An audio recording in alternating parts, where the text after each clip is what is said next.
예, 오늘 내 명령을 지킬지어다라는 제목의 말씀을 가지고 우리가 오늘 말씀을 한번 살펴보려고 합니다. 계속 우리가 레위기의 말씀을 지금 전하고 있는데요.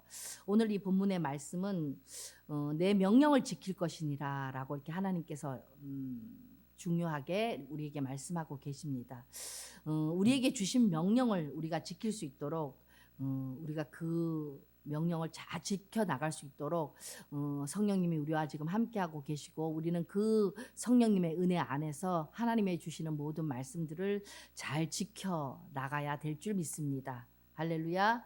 자, 그래서 첫 번째, 주님의 명령을 지키려면 우리가 마땅히 갖추어야 할 것을 갖추어야 합니다.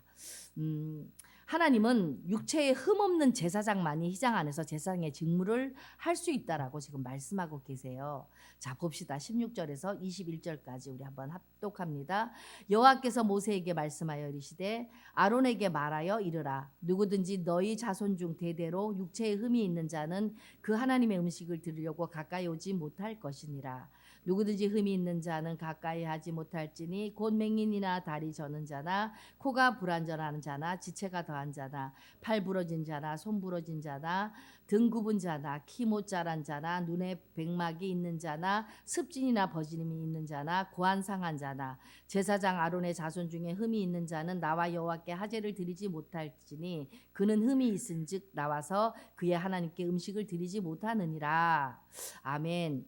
그래서 지금 하나님이 이 말씀을 통해서 우리에게 육체에 흠없는 제사장만이 휘장 안에서 제사장의 직무를 감당할 수 있다라고 지금 말씀하고 계세요. 하나님께 드리는 제물이 흠이 없어야지만 그 제물이 제물로서 그렇게 온전하게 하나님께 드려질 수 있듯이 제물을 드리는 제사장도 흠이 없어야 됨을 이 말씀을 통해서 우리에게 말씀하고 계세요. 지금 쭉 우리가 16절에서 21절까지 말씀을 봤는데요. 맹인이나 다리 저는 자나 코가 불완전한 자나 지체가 더한 자나 발 부러진 자나 손 부러진 자나 등 굽은 자나 키 못 자란 자나 눈에 백막이 있는 자나 습진이나 버짐이 있는 자나 고안 상한 자나 그런 사람들은 제사장으로 섬길 수 없다라고 하나님이 아주 명료하게 자세하게 그렇게 기록을 해 놓으셨습니다. 앞을 보지 못하는 맹인이 맹렬한 불과 날카로운 칼이 있는 제사를 집전할 수가 없죠. 그런 사람이 눈을 보지 앞을 못 보는 맹인 같은 사람이 그 제사 제물을 갖다가 칼로 이렇게 도려내고 피를 뽑고 피를 빼고 이런 하는 일들을 할 수가 없습니다. 보는 사람이 도리어 더 걱정이 되죠. 혹시 다치지 않을까 염려가 됩니다. 또 우리가 지금 보니까 다리 저는 자는 어떨까요? 앞 못 보는 자는 그런 어떤 맹렬한 불과 날카로운 어떤 칼이 있는 제사 제물을 다룰 수가 없게 되고, 다리 저는 자는 어떻게 돼요? 다리를 이렇게 쩔뚝쩔뚝거리면 어떤 일이 일어날까요? 하나님께 드려야 하는 성물을 떨어뜨릴 수가 있게 되고, 코가 불완전한 자는 매일 제단에 향을 피울 때 정말로 제분의 상태를 판단하기가 굉장히 어려울 것입니다. 왜냐하면 냄새를 맡는 기능이 없기 때문에 그렇습니다. 이것을 영적으로 해석하면 어떨까요? 아무리 성경을 많이 알아도 영적 맹인이 되어서 말씀을 제대로 모르면 성도를 돕기는커녕 하나님의 일을 방해할 뿐입니다. 대표적인 사람이 누구죠? 바울이죠. 바울이 회심하기 전에 다양한 성경적인 지식과 정말로 바리새파 중에 바리새파고 가말리의 문화생으로 성경에 대해서 아주 해박한 지식을 가지고 있었어요. 근데 이 성경에 대한 지식이 영적으로 해석이 되지 않으니까 어떻게 돼요? 인본적으로 해석이 되고 자의적으로 해석이 돼가지고 결국 어떤 일만 해요? 예수님을 핍박하게 되고 예수 믿는 자를 죽이는 그 일이 앞장서는 사람이 됩니다. 그래서 어떻게 돼요? 영적인 맹인이 되면 안 돼요. 말씀을 볼 때도 우리가 이 말씀이 영적으로 어떤 것을 의미하느냐에 대해서 정확히 우리가 알아야 합니다. 그래서 다리 저는 것, 그것은 결국은 좌우로 치우칠 수 있다는 거예요. 다리를 이렇게 절면 결국 좌우로 치우치는 현상이 있게 되는데, 이 다리 저는 자, 그리고 또 뭐죠? 코가 불완전한 자, 이것은 결국 좌우로 치우침이 없고 영적으로 온전한 영적인 감각이 살아 있어야지만 하나님의 일을 감당할 수 있다는 것을 의미하는 겁니다. 그래서 다리 저는 자나 불완전한 코를 가지고 있는 자는 결국 영적인 어떤 감각, 영적인 뭐 냄새 맡는 것 이런 것들이 죽어 있기 때문에 하나님의 일을 감당할 수 없다는 것을 지금 말씀하고 있습니다. 그래서 결국은 어떻게 돼요? 영적인 일을 감당하려면 좌우로 치우침이 없어야 되고 영적인 감각이 살아 있어야지만 우리가 하나님의 일을 온전히 감당할 수 있게 되는 것입니다. 그래서 온전한 다리를 가져야 하고 불완전한 코를 가진 자가 아니라 온전한 코를 가진 자야 된다. 그래서 이것은 영적인 감각이 있어야 하고 어디 한쪽으로 치우치지 않는 그런 사람이 제사장의 역할을 감당할 수 있다라는 것을 하나님이 말씀하고 계십니다. 결국 제사장이 흠이 없어야 된다는 이 말씀은요, 뭐 대단한 것을 제사장이 갖추라는 것이 아닙니다. 제사장의 직무를 감당하기 위해서는 마땅히 갖추어야 할 것을 갖추라고 지금 하나님은 우리에게 말씀하고 계세요. 우리의 어떤 영적인 흠 때문에 하나님의 사역을 할 때 세상의 조롱거리가 돼서는 절대로 안 되기 때문에 그렇습니다. 그래서 하나님께서 우리에게 너희가 마땅히 갖춰야 할 것을 갖춰라. 그리고 어느 한편으로도 치우침 없이 영적 감각을 가지고 말씀을 볼 때도 영적인 장님으로서 그 영적인 해석을 못하고 그냥 글자 그대로 문자 그대로 받아들이는 자가 아니라 그 말씀이 무엇을 의미하는지 영적으로 해석하고 그 영적인 모든 것을 적용하고 판단하고 분별력을 가지고 그 말씀을 삶 가운데 적용하고 살으라고 하나님이 우리에게 말씀하고 계시는 것입니다. 자, 근데 22절에 보니까 그는 그의 하나님의 음식이 지성물이든지 성물이든지 먹을 것이나 이렇게 말씀하고 있습니다. 영적인 장애가 있는 자에게 사역을 맡겨서는 안 되는데요. 이것은 제사장으로서는 섬기지는 못해도 하나님의 음식물이 지성물이든 성물이든 하나님이 흠이 있어도 그것을 먹을 수 있게는 하셨습니다. 왜 그렇죠? 주님의 은혜는 차별이 없기 때문에 그래요. 육체적으로 흠이 있어서 제사장의 어떤 사역의 역할을 감당은 못해도 그 성물이나 지성물 같은 그 음식은 먹을 수 있도록 그렇게 하나님이 은혜를 베풀어 주셨습니다. 자, 23절 봅니다. 23절 24절 휘장 안에 들어가지 못할 것이요 제단에 가까이 하지 못할지니 이는 그가 흠이 있음이니라. 이와 같이 그가 내 성소를 더럽히지 못할 것은 나는 그들을 거룩하게 하는 여호와임이니라. 이와 같이 모세가 아론과 그의 아들들과 온 이스라엘 자손에게 말하였더라. 육체에 흠이 있는 제사장도 성물은 먹을 수 있습니다. 근데 휘장 안에 들어가지 못하고 제단에 가까이 할 수 없다라고 하나님은 말씀하고 계세요. 제사장이 되어서 육체에 흠이 생길 수 있잖아요. 그 흠이 생긴 제사장은 어떻게 돼요? 사역은 감당할 수 없지만 성물은 먹을 수 있습니다. 근데 휘장 안에 들어가지 못하고 제단 가까이 할 수도 없다라고 말씀하고 계세요. 육체에는 우리가 흠이 없을지라도 죄 없이 온전한 제사장은 이 세상에 한 사람도 없습니다. 근데 하나님의 아들 예수 그리스도께서 온전한 제사장으로 이 땅에 오셨어요. 죄 없는 제사장이 한 사람도 없기 때문에 죄 없으신 그 하나님의 아들 예수 그리스도가 이 땅에 오셔서 인류의 구원을 한 번에 이루어내셨습니다. 할렐루야. 그래서 그 은혜를 받아서 우리가 성도가 되었죠. 거룩한 무리가 되고 우리가 왕같은 제사장이 되었습니다. 그래서 우리들도 그 은혜를 받은 왕같은 제사장으로서 우리는 날마다 온전함과 거룩함을 지키고 살아가야 되는 의미가 우리에게 있습니다. 할렐루야. 그래서 거룩함과 온전함을 지키기 위해서 그것을 힘써 지킬 수 있도록 여러분들이 날마다 말씀 가운데 그것을 씻고 흠이 없는 그런 왕 같은 제사장이 될 수 있도록 저와 여러분이 날마다 애쓰고 힘쓰는 일이 이 세상에 살아갈 때 우리가 해야 할 일입니다. 할렐루야. 영적인 제사장으로 마땅히 내가 갖추어야 할 것은 무엇이 있을까요? 그리고 주님을 온전히 섬기지 못하게 하는 나의 어떤 영적인 흠은 또한 무엇이 있는지 여러분 이 말씀을 통해서 한번 묵상해 보시기 바랍니다. 내가 영적인 제사장으로서 아직도 갖추지 못한 것들이 있다면 과연 어떤 것들이 있을까? 그리고 내가 주님을 온전히 섬기지 못하게 하는 나의 어떤 영적인 흠, 아주 결정적인 흠은 어떤 것이 있는가에 대해서 여러분들이 한번 생각해 보시는 저와 여러분이 되시길 주님의 이름으로 축원합니다. 두 번째, 주님의 명령을 지키려면 스스로 구별하여 드려야 합니다. 1절, 2절 봅니다. 여호와께서 모세에게 말씀하여 이르시되 아론과 그의 아들들에게 말하여 그들로 이스라엘 자손이 내게 드리는 그 성물에 대하여 스스로 구별하여 내 성호를 욕되게 함이 없게 하라. 나는 여호와이니라. 예. 하나님께서 모세에게 또 여호와께서 모세에게 말씀하셨습니다. 이번에는 성물에 대한 것을 말씀하셔요. 성물에 대해서 스스로 구별해서 나에게 드려라 이렇게 말씀하세요. 그래서 주님의 명령을 지키려면 우리가 스스로 구별해서 드리는 것이 굉장히 중요합니다. 하나님께 드리는 예물은 스스로 구별한다는 것, 스스로 구별해서 드린다는 것은요, 내가 그냥 드리고 싶다고 드리는 것이 아니고요, 하나님이 원하시는 것을 드려야 해요.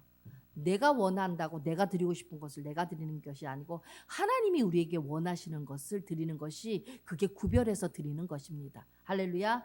그러나 하나님은 우리 이미 모든 것을 다 아시고 계시기 때문에 하나님이 원하시는 것을 우리가 알고 그것을 구별해서 드리기 위해서는 여러분들이 영적으로 깨어 있어야 해요. 늘 기도로 말씀으로 깨어 있어야지만 하나님이 나에게 원하시는 것이 무엇인지 알 수가 있어요. 이게 영적으로 깨어있지 않으면 결국 내가 원하는 것을 하나님께 드리는 사람이 되지, 하나님이 원하시는 것을 드릴 수 있는 사람이 되지 못한다는 거예요. 할렐루야. 예, 결국 뭐예요? 스스로 구별해서 드리려면 내가 영적으로 깨어있어야지만 스스로 구별해서 하나님이 원하시는 것을 드릴 수 있다는 것입니다. 결국 깨어있지 못하면 반대로 어떻게 되냐면 우리의 시간과 물질을 함부로 쓰게 되는, 하나님이 원하시지 않는 것들을 우리가 함부로 쓰게 되는 그런 자리에 있기 때문에 여러분들이 철저하게 영적으로 깨어서 정말로 스스로 구별해서 하나님이 원하시는 것을 드리는 그런 사람이 되시기를 주님의 이름으로 축원합니다. 3절부터 6절까지 봅니다. 그들에게 이르라. 누구든지 내 자손 중에 대대로 그의 몸이 부정하면서도 이스라엘 자손이 구별하여 여호와께 드리는 성물에 가까이 하는 자는 내 앞에서 끊어지리라. 나는 여호와이니라.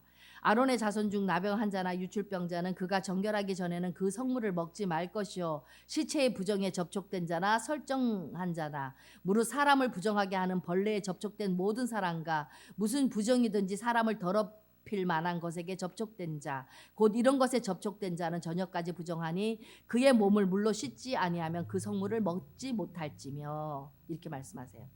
나병이나 유출병이나 더러운 것으로 부정하게 된 제사장은 성물을 가까이 할 수 없다라고 지금 말씀하고 계세요. 부정하게 된 제사장은 물로 몸을 씻어서 정결하게 한 후에야 성물을 먹을 수 있습니다. 하나님은 우리에게 구원의 은혜를 마음껏 누리게 하셨지만 이를 온전히 누리려면 어떻게 해야 돼요? 우리 스스로 정결해야 해요. 할렐루야. 이 말씀은 오늘날 우리에게 적용하면 그래요. 제사장도 더러운 것으로 부정하게 된 사람은 물로 몸을 씻어 정결하게 한 다음에 하나님의 성물을 먹게 하셨어요. 이 말씀은 결국은 우리가 하나님의 예수 그리스도의 십자가의 죽으심으로 말미암아 우리가 구원의 은혜를 지금 누리고 있는데, 정말로 이 구원의 은혜를 온전히 우리가 누리려면 우리가 스스로 정결해야 합니다. 하나님이 부정한 것에 접촉한 제사장은 성물을 먹을 수 없게 하셨는데 하루 지나고 하루 끝에 해질 때야 정하게 된다. 그 후에야 성물을 먹을 수 있다라고 말씀을 하셨습니다. 부정한 기간까지도 정해 주셨는데 이처럼 어떤 부정한 것, 죄에 우리가 접촉이 될 때 하나님의 백성으로서 누릴 수 있는 은혜를 못 누리게 하게 되죠. 그런데 이 말씀을 우리 가운데 적용하면 하나님께 회개한 자는 다시 시작할 기회를 주신다는 것을 우리가 알 수 있습니다.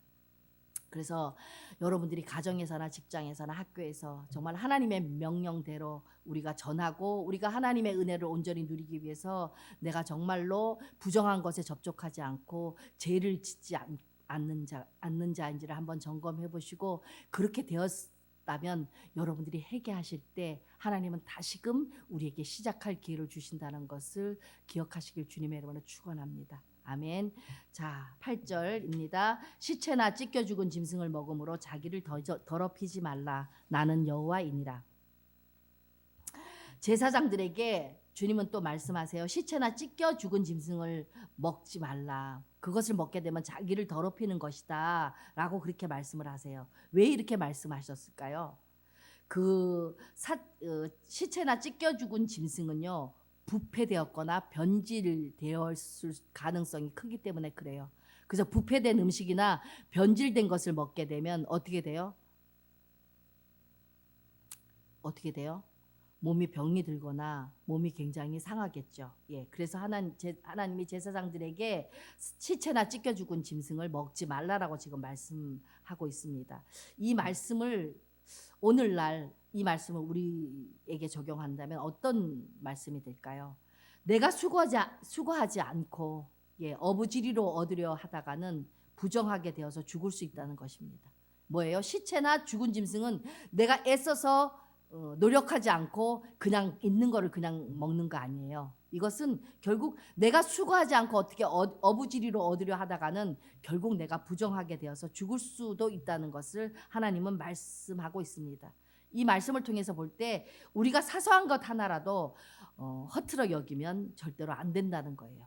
쉽게 무엇이든 간에 쉽게 얻으려고 하는 것은 우리에게 좋지 않고 그것은 결국 쉽게 얻은 것은 결국 우리로 하여금 영적으로 죽을 수 있게도 만든다는 것을 우리가 이 말씀을 통해서 깨달아야 할 것입니다.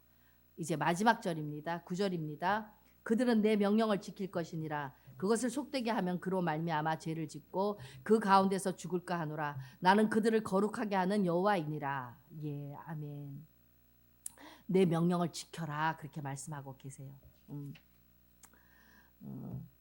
그 명령을 지키지 않으면 어떻게 돼요? 너희가 죄를 짓게 되는 것이다. 그리고 그 가운데서 죽을까 하노라 하고 말씀하고 계세요. 그리고 하나님이 뭐라 그러세요? 나는 그들을 거룩하게 하는 여호와라고 말씀하고 계십니다. 이 말씀은 뭐죠?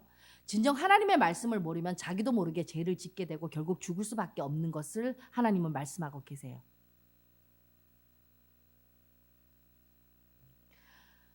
본문에서 가장 많이 반복된 단어는 나는 여호와니라라는 단어예요. 하나님의 엄중한 명령인 동시에 이 말씀은 뭐죠? 하나님의 말씀대로 살면 우리를 책임져 주신다는 말씀이에요. 계속 말씀 가운데 나는 여호와니라, 나는 여호와니라.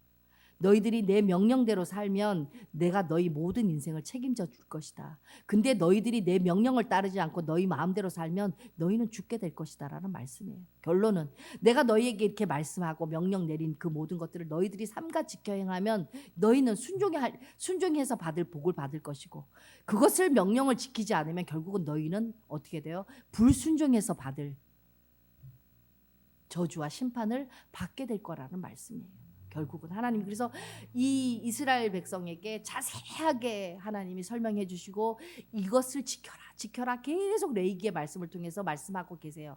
이것이 이스라엘 백성들에게만 말씀하는 것이 아니고 오늘날 영적인 이스라엘 백성이 된 우리에게도 동일하게 말씀하시는 말씀입니다. 할렐루야. 그래서 레위기 말씀이 너무나 중요한 거예요. 이번 한 주도 저와 여러분이 영적인 제사장으로서 정말 왕같은 제사장으로서 하나님의 말씀을 순종하며 지키며 살아가시는 그래서 하나님의 그 순종하여 받을 모든 복을 받고 하나님이 책임져 주는 인생들이 다 되시길 주님의 이름으로 축원합니다. 아멘.